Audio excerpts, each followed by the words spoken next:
Welcome to the Hackiversity Podcast, where students learn how to achieve more by doing less in college.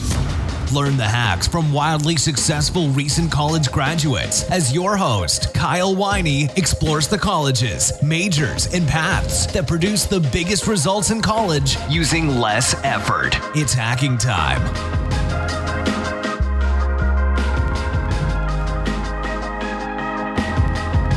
Hello, all you beautiful people out there. Welcome to the Hackiversity Podcast, where I, Kyle Winey, show students how to achieve more by doing less in college. Today, I'm excited to welcome to the show Cory Briggs, someone with a story completely new to the Hackiversity Podcast. What's this novelty? Cory graduated from what I like to call an elite college, the category of only the most prestigious colleges in the country. In fact, Cory graduated from arguably the elite of the elite colleges, Harvard. Cory has leveraged this Harvard degree to do some amazing things, including working inside an industry that's almost impossible to break into, especially as a recent college graduate. And that industry is the NFL. In this episode, Cory and I discuss, most notably, first, why students, if given the opportunity, should attend an elite college at all cost, even over offers elsewhere that come with a scholarship. Second, how to network with people like Facebook's co-founder Eduardo Saverin. And third, how to use email to catch the attention of ultra-influential people. Without further ado, let's dig in. Cory, thanks so much for joining me today. Hey, happy to be here. Excited to talk about this. Cory, it's crazy to think that back as early as elementary school, you and I were wrestling with each other on my backyard trampoline in our hometown. And now I'm 4 years older than you are, so at the time I was a lot bigger than you. But today you tower over me. So it's just so crazy how times change. Oh, absolutely. I remember those days. I just always felt like it was myself up against you and your friends, and I just tried my hardest to hold my own. That was training grounds for your eventual football career. I can't say you're wrong, right? So, Cory, there's so much that I want to talk about today. You know, you've accomplished so much, and we'll get to that soon. But before we do, I just want to set the stage. So, how old are you? I turned 26 in the middle of June, so cool. Newly 26. A new 26-year-old. I'm excited to talk about your resume and how that impacts current upcoming college students. So, Cory, let's start with your college experience. You graduated in 2014 from Harvard with a degree in sociology. And now there's so much prestige that people associate with Harvard. It's like this mystical place where only people like Mark Zuckerberg attend. So what was it like going to Harvard? Everything I expected and much, much more. I didn't really understand what I was kind of signing up for. I obviously knew what the name represented and how it was perceived, not only nationally but globally. But just from the experiences that I was fortunate to have, the people I met, especially the people I met, I mean, that's definitely the thing that stands out most about it. What kind of people did you meet there? I've met Eduardo Saverin a few times. Who's the co-founder of Facebook, right? Yep, co-founder. We share a similar network. So I was in the Phoenix SK Club, which we refer to it as a gentleman's club. But by being a member of that organization, you're able to meet and hang out with and really get to know a lot of really impressive alumni. So what you're saying, Cory, is that simply by virtue of having gone to Harvard, you get to rub elbows with people like Eduardo Saverin and other power brokers in the world, basically. Yeah, absolutely. And how accessible were these people when you were on campus? Were these people who were isolated away in some ivory tower that you couldn't access, or were you very much up close and personal interacting with these people? Oh, very much up close and personal. So what's it like having that kind of professional network in your career? It's almost indescribable. I mean, there are a lot of people who I've met just because we share that H-bomb. I know we talked about that, where once you tell somebody that you went to Harvard, you instantly become judged, whether that's for the better or for worse. I've experienced to be much more for the better. So it's instant credibility. Absolutely. The H-bomb, which is you graduate from Harvard, equals instant credibility. Yeah. And so what does that do to your conversations then, Cory, with people like Eduardo or other people out in the workforce that you're trying to impress? It allows you to go into the conversation with some confidence. So you know that you're talking to somebody and they're not always going to be looking over their shoulder or trying to end the conversation, start a conversation with somebody else.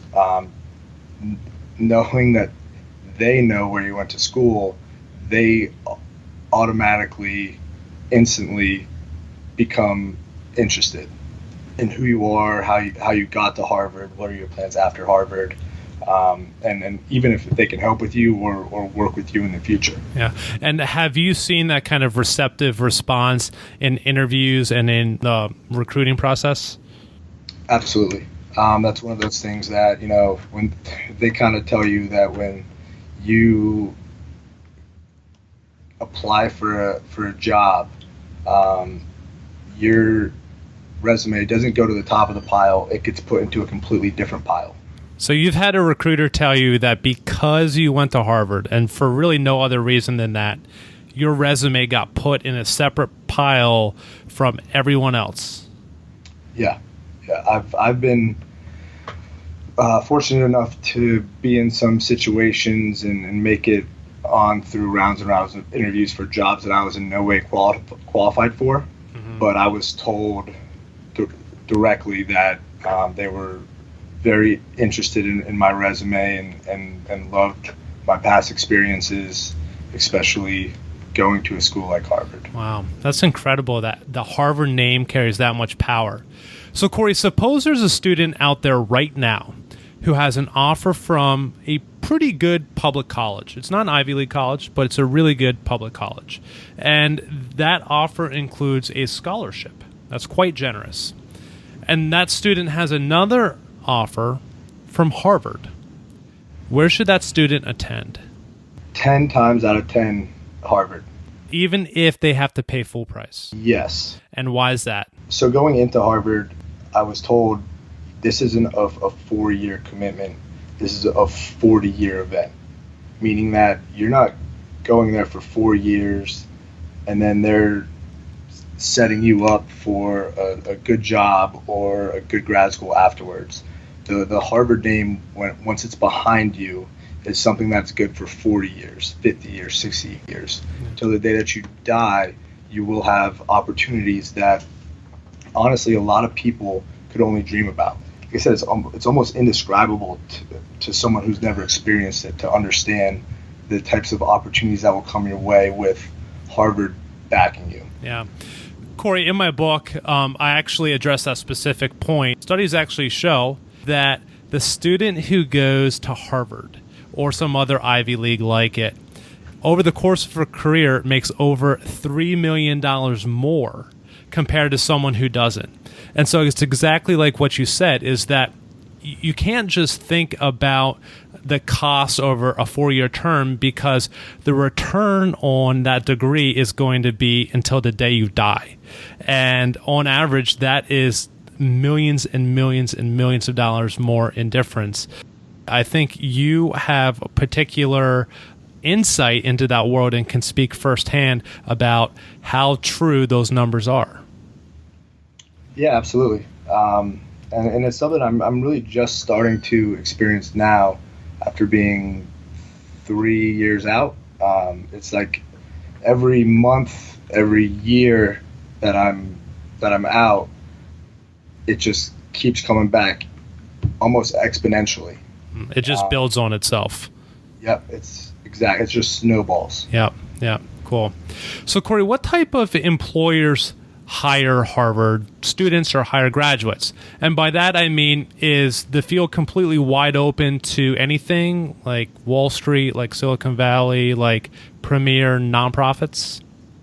Yeah, absolutely. It's open to absolutely everything. The on-campus interview process is extremely vast. I mean, almost every industry comes on campus and interviews in the fall of your senior year. So you don't have to fly out to Silicon Valley or take a train to Wall Street or go out and, if you're in entertainment, to Hollywood. So these people come to you. They come on campus and actively recruit students to come to their events on campus. They actually go out of their way to make sure you come to them. Yeah, I will give you a great example, probably the first example of when I was there and I understood what this place was. I was my freshman year. I might be a month or two into the school year, and I'm in the training room getting taped up for football practice. And I'm sitting there getting my ankles taped, and someone comes walking into a group of people came walking into the training room and came right up to me and asked what my name was, what year I was, what my major was, and then very shortly after explained that they were recruiters for Goldman Sachs, and they were having a information session, kind of a meet and greet on the second floor of the athletic facility above our locker room to meet with potential employees, interns, whatever the case may be, depending on year, just about what Goldman Sachs could offer us. And I was kind of speechless for the first few minutes because I wasn't sure if they were serious or not. But I very quickly realized that they were serious when I was handed folders of information about their internship program. Wow. So Goldman Sachs, one of the premier financial firms in the world, comes up to you while you're getting bandaged up before football practice to recruit you. Yes. It's incredible because, people wait outside. They literally wait outside buildings to, by happenstance, run into people like that. And here these people make it a point to go out of their way to come to you just because you went to Harvard. It's incredible. Yeah, like I said, that was the first experience, and that was 1 or 2 months into my freshman year where I started to really understand what I signed up for. And these experiences, such that what you encountered from the Goldman Sachs people, are not uncommon at Harvard. No, not at all. It's just par for the course. Par for the course. So, Cory, a lot of students, just in general, fret about GPAs. They think that they have to study all the time and climb the GPA ladder. But I've heard stories that employers rarely ask Harvard students for their GPA because they are just so enamored with the student having attended Harvard in the first place. So does the Harvard name stop employers from prying into students' GPAs? The way I kind of put it in perspective is most of the Wall Street firms, they're recruiting all the Ivy League schools. So they're right away, like I said, you get put into a different pile, but within that pile, they're still trying to weed out the best applicants. So I have been asked about my GPA on interviews, but at the same time, when I've been interviewing at other companies, or whether that's Wall Street or Wall Street-esque, where they're not on at Wall Street, but they're still trying to compete with those schools or those companies, they're just happy to have a Harvard student sitting in front of them. So I've gone 3, 4, 5 rounds of interviews until they've asked me what my GPA was, and I've gone through 5 rounds of interviews with other companies where it never came up. That's incredible because oftentimes that's one of the first questions that applicants get asked. So, yeah, speaks to the power of the name. So, Cory, while you were in college, you worked for the Cleveland Browns, the NFL team. But breaking into the NFL, even inside the back office, I know is very, very competitive. So how did you score that gig? I reached out to my network, former teammate who was working as a scout, and just asked him if there's anything I could do now or what I could do to become a scout, like what was the process that he went through. And we talked a few times, and then he said, we might have something for you, wait a little while. And then maybe a few weeks passed by, and he reached out and said, hey, we're doing this outsourced film project. It's meant for graduate assistant football coaches at big time programs, but with your background and your interests, that could really be a good fit for you and a good hire for us. So I just kept talking with him, and then I had a phone interview with someone in their front office who was kind of helping to coordinate the project. I'm sorry if I'm being vague. I had to sign a confidentiality agreement there, so I can only say so much. But it ended up being a great experience. I wasn't a scout. My specific title was game charter, but I was logged into all of their video editing platforms and watching college film and sending in my breakdowns, and that was something that, fast forward to senior spring for me, when I kind of was convinced that I wanted to be a scout, was something that the Patriots directly asked about. So the Patriots ask you whether or not you want to be a scout for them? No, the Patriots asked me, they're like, what did you do for the Browns while you were still in school? And I told them, well, I can't really tell you much. I signed a confidentiality agreement.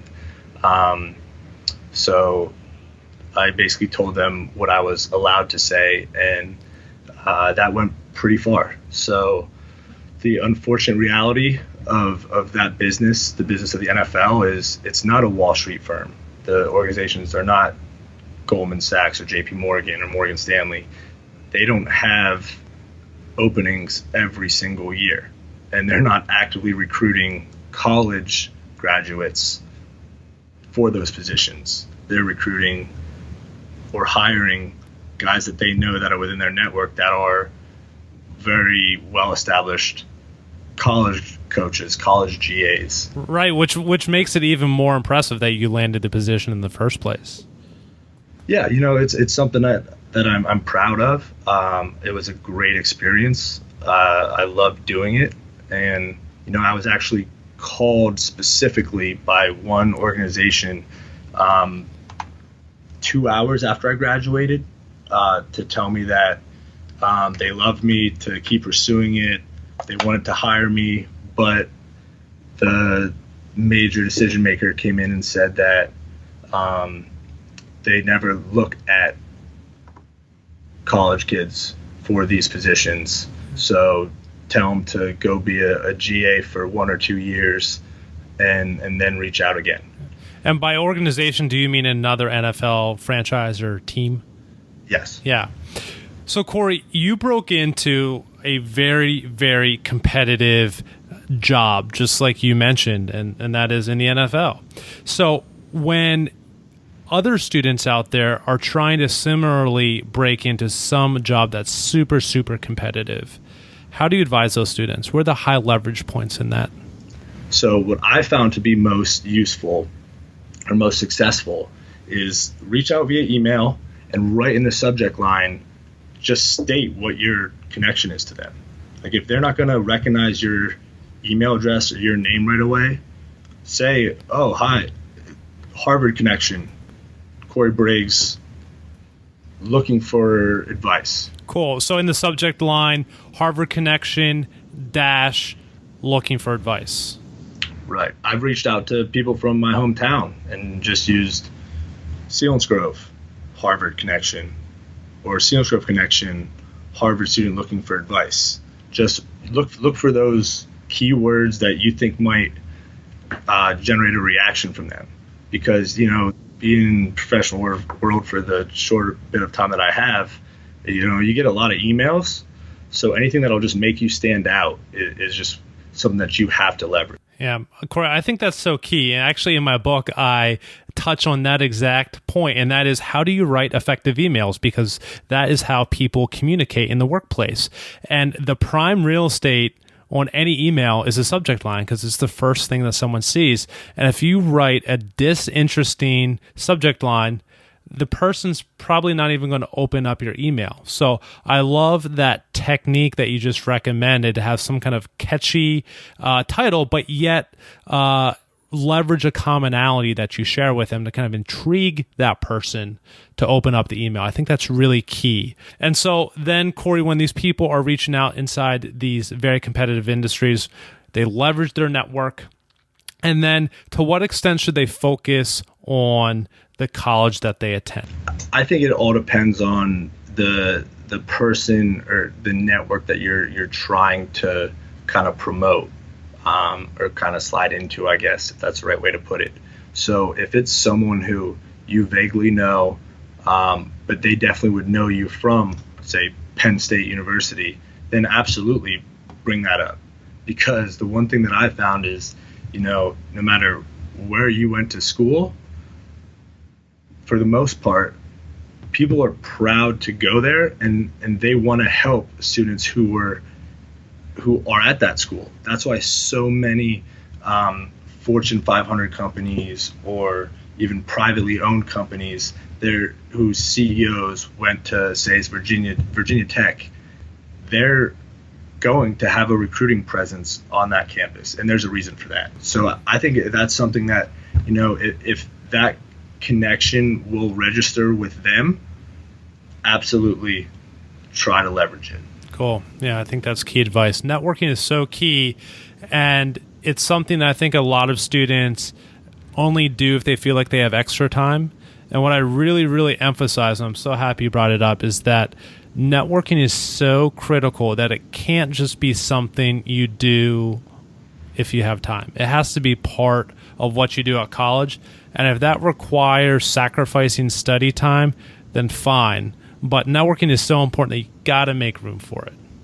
Absolutely. Yeah. I could not agree more. Cool.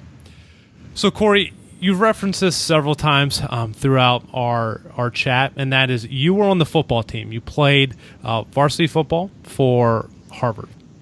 And that obviously comes with it a ton of demands in addition to your classroom demands at college. But I think that actually sets you up in a great position to advise upcoming college students, because your time on campus was significantly limited simply because of your football obligations. So what were the high-value activities you focused on with your limited time? And what are the things that you recommend upcoming college students to focus on? Well, kind of referencing our last point here is networking. So if I had the choice between, going to the library and reading a case study, or going through a case study for my small section the next day, and going to on-campus interview information session from Amazon, I'm going to choose the Amazon networking event 10 times out of 10. Just because my view of going to college was, I'm here. I chose Harvard because of the opportunities that presented after I graduated. Right now, I have the choice to leverage that opportunity while I'm still in college for a potential job offer and career opportunity. So I didn't see how it made sense for me to turn down that job opportunity, where who knows who I could meet there, whether it's another Harvard student or someone at Amazon, that could result in a great career move in 6 months or 6 years. So, Cory, what do you tell people then who think, I'm afraid if I don't study, or I'm afraid if I don't go to this class, that I might get a question wrong on an exam, I might get, instead of an A, I might get a B. What's your response to that person? At the time, you think it's the end all be all. It's the most important decision. Like, I'm going to have to go to the library and study so I can get a good grade on this test. And then that's going to give me a great GPA. And then that's how I'm going to get an offer. Whereas when you're in the library studying for that test where you're going to get a plus instead of a minus or B plus, when you're in the library, who knows if there's another student who got a B plus on that same test, but they went to that on-campus interview or that information session or that networking event, and they ended up meeting people and getting business cards and leveraging that relationship into a full-time job offer. That's what you have to think about. That's actually my story. I studied really hard at college. I did not really go to many networking events, and I got exactly what I wanted. I got great grades and I graduated at the top of my class, but I wasn't at those networking events to actually land a job. And I think what you pinpointed for everyone out there, and I think it's so true and so key, is that the job opportunities are created not inside the library. They're created at those networking events. They're created by actually interacting with real people. And if students want a great job, or sometimes even a job, period, they need to start interacting with real people. Yeah, absolutely. I mean, it's a balancing act, right? So if you're like, you can't spend all your time at the networking events to the point where you don't study and you're not passing classes, right? But at the same time, you have to still have that relationship with other people. And the other thing, those networking events, maybe it might not lead to a job. You might not see the benefits or the results of going to that networking event until 2, 3, 4 years. But it's something that could really end up changing your life. Cool. Cory, one last question about your experience at Harvard. In my book, I encourage students to avoid majoring in liberal arts majors because, in general, they lack the marketability that other majors have. But one exception I have to this rule is that if you're a student who attended an elite college like Harvard, then this rule against majoring in liberal arts majors doesn't really apply to you, because the name of that elite college like Harvard itself can kind of carry you over top of the lack of marketability of that major.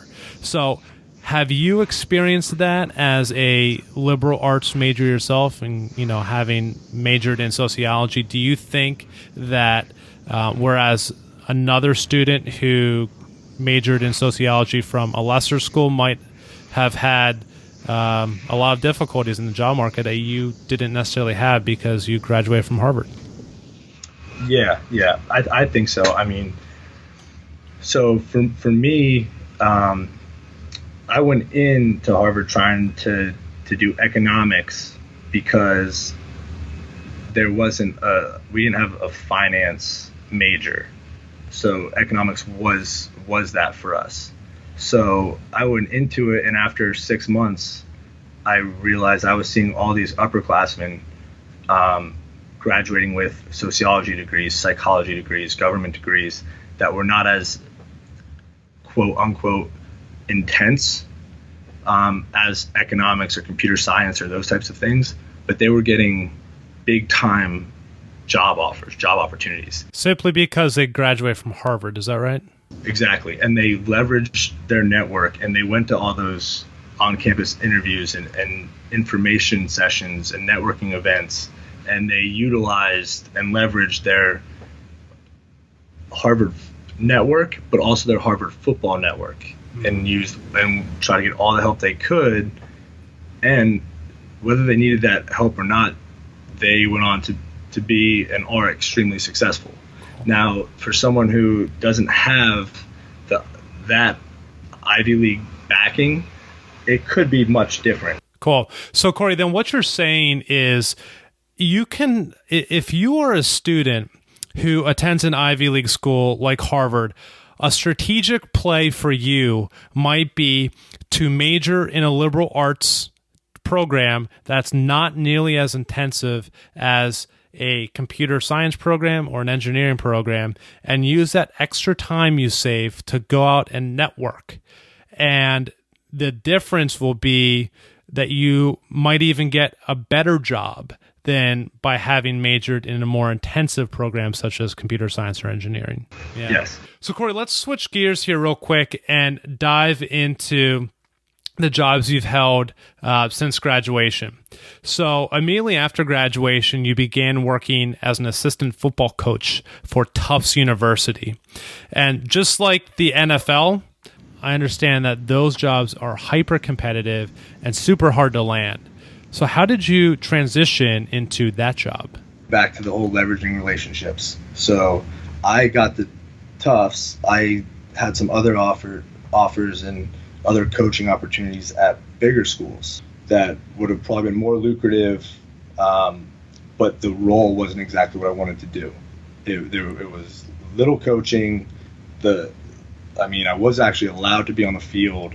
The most important question was whether I knew Adobe Photoshop, and right from there I was turned off. Wow. So, but you were still offered those positions at other super competitive jobs with prestigious football programs. Yep. One of those programs is in the ACC, and it took a lot for me to say no to that. But I just kind of followed my gut instinct, and I ended up leveraging a relationship through my dad, one of my dad's former coaches, who actually lived with us for 3 months when I was neighbors with you. He was up in Boston area and was working at Tufts for years, and he just gave me a call one day and said he heard I was interested in getting into coaching and would I be interested in going over and seeing Tufts and possibly working there, and I said absolutely. So I went over, and it was just a great fit for me. A lot of other guys might have tried to take the more lucrative position with a better, I guess, reputable school, obviously an ACC school, but I guess just my background in asking the right questions as to what I would actually be doing, what my role was, how much time I'd be able to spend on the practice field, what do you see the future for me in this position. I just came to realize that it's not at all what I wanted to do. So if I was going to be giving up the amount of money that I could make leaving with a Harvard degree and not being happy, I would have gone and tried to work directly in finance somewhere and make real money. So I was like, it makes no sense for me to do this where I could go over to Tufts. And the first conversation I had with that coach was, obviously you want to coach quarterbacks and you do great and that's your background and we just throw the ball over the field. But what do you think about for your future career aspirations? We put you as tight ends coach, assistant offensive line, and really get you to learn and understand the front seven and the lineman play and linebacker play. And right away I was kind of shot in my chair and I was like, that's extremely interesting to me because I don't know that. Cool. And all that came from a connection again. So speaking to the power of networking. Exactly. Cool. So Cory, one last thing here. You currently work as an asset manager at a real estate investing company. Can you give me the Twitter moments version, as it were, the highlights of what it means to work there and exactly what you're doing now? Yeah, sure. So my title is asset manager, which is basically dealing with the day-to-day operations of our multi-million-dollar portfolio. So I'm negotiating with vendors, contractors, tenants sometimes. Then I'm also managing the relationships and expectations of our third-party property managers and engineers. So it's a little bit of everything. Every day is different, which is one of those things that I really learned to enjoy about the role. Cool. So you've transitioned out of the NFL world, out of the football world, as it were, and into more the financial world. Yes. Cool. So, Cory, let's transition to the final section of the show, which is also my personal favorite. That's what I like to call the rapid fire question section. And this is where I offer up some quick hitting questions but that by no means means that your answer has to be quick hitting. So you ready for it? I'm ready. Cool. Let's do it. So my first question, Cory, is would you say there's a specific college track to get you where you are today? Absolutely not.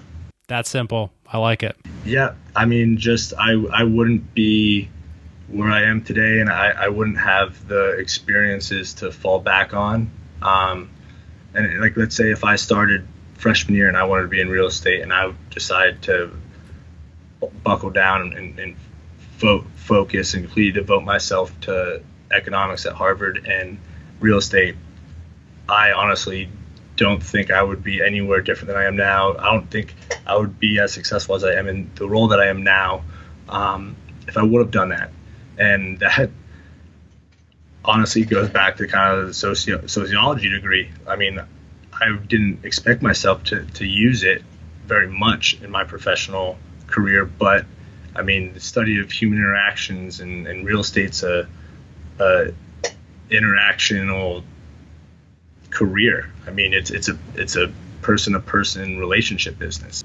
Yeah, no, I like that. I think that a lot of people think that when they commit themselves to a particular major or a particular college track, that they kind of lock themselves in for life. And I think, your story is evidence that that's just not true. And there's a lot of ways to get to whatever field you want to get to the top in. So I think that's a really cool hope that you provide for students out there. So, Cory, the second question is, who's the first person that comes to mind when I say the word successful?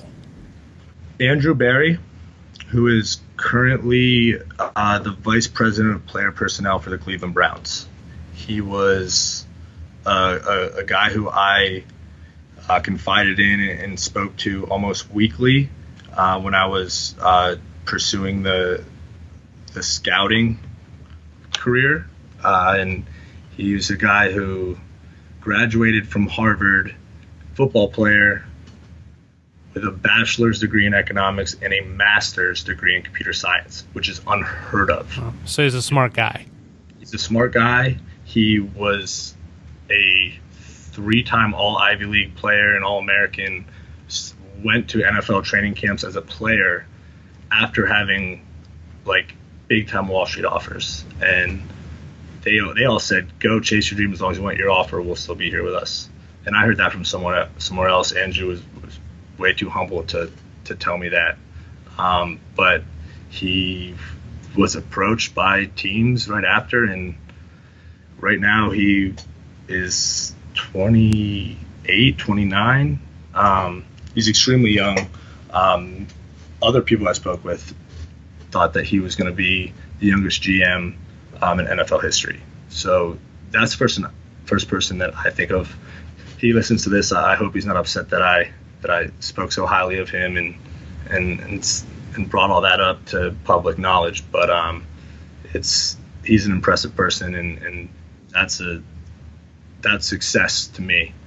Cool. Wow. I love that. That's high praise for someone so relatively young. And I think it's really cool that, you don't have to wait to be a man of great character. You don't have to wait to be a man of integrity or even success, as you just defined. It can come to you at any age. I think that's really cool. Cory, what is one thing you believe about college that most people don't? What I found is college teaches you how to learn, not necessarily what to learn.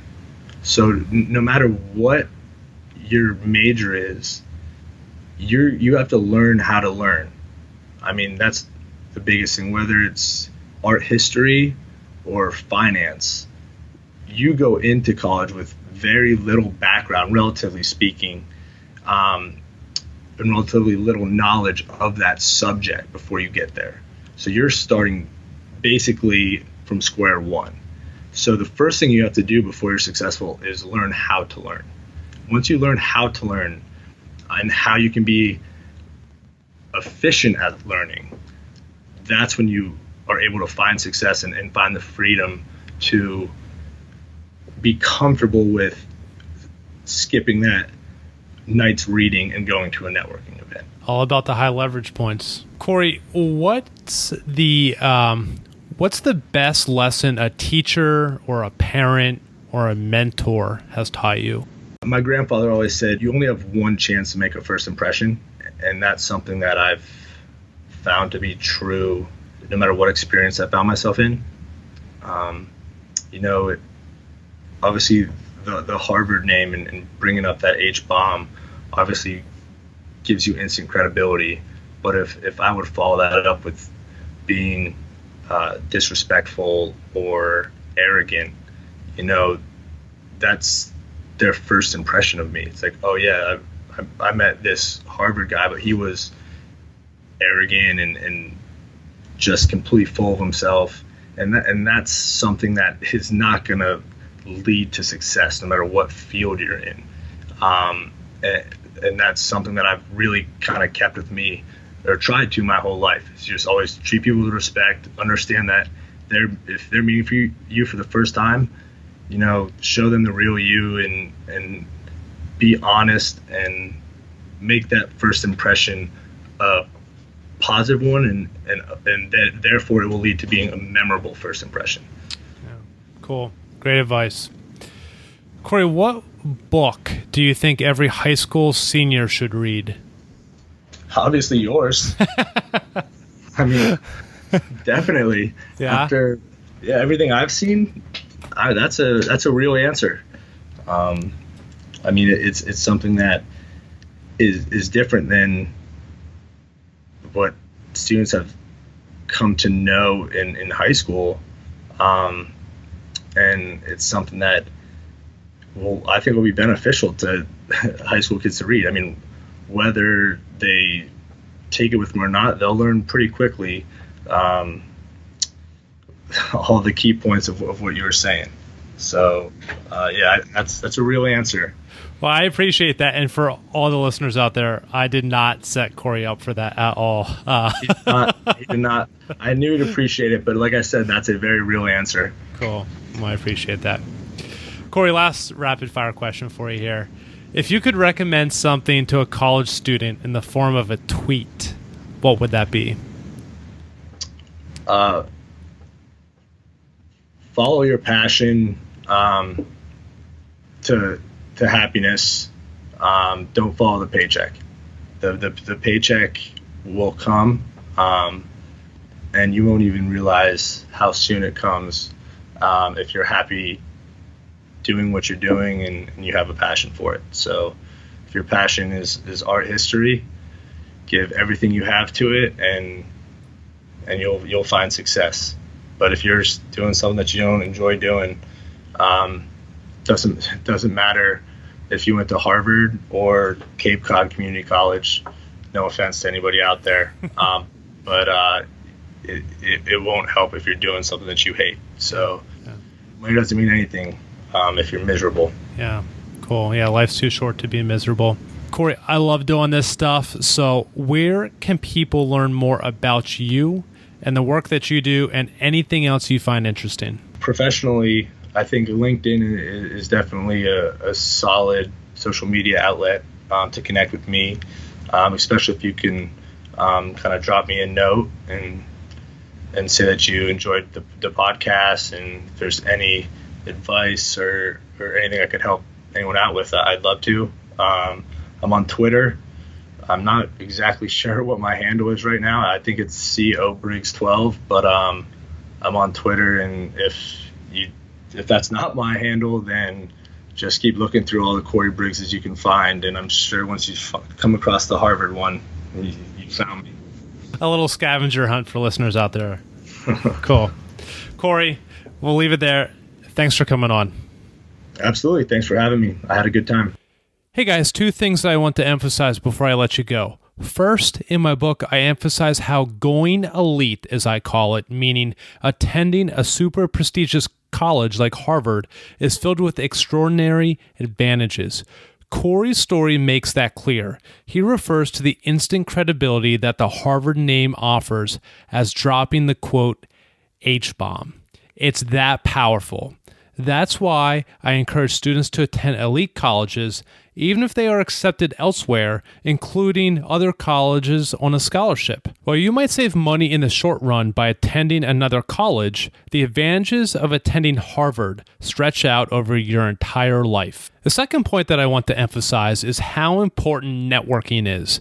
Cory worked in the NFL, one of the hardest to enter industries, because of his network. Cory made it a point in his college career to meet people, including Facebook's co-founder, Eduardo Saverin, and this move has paid serious dividends for Cory. Instead of investing the 13th hour in studying for your exam, get out of the library and go meet some people. That's all for now. Catch you next time. If you want more Hackiversity and achieving more by doing less in college, you can subscribe to the podcast on iTunes or grab the book on Amazon. For the show notes and the latest on Hackiversity, check out kylewiney.com. Don't forget to follow Kyle on Twitter @KyleWiney and on Facebook at facebook.com/Hackiversity. Till next time, happy hacking.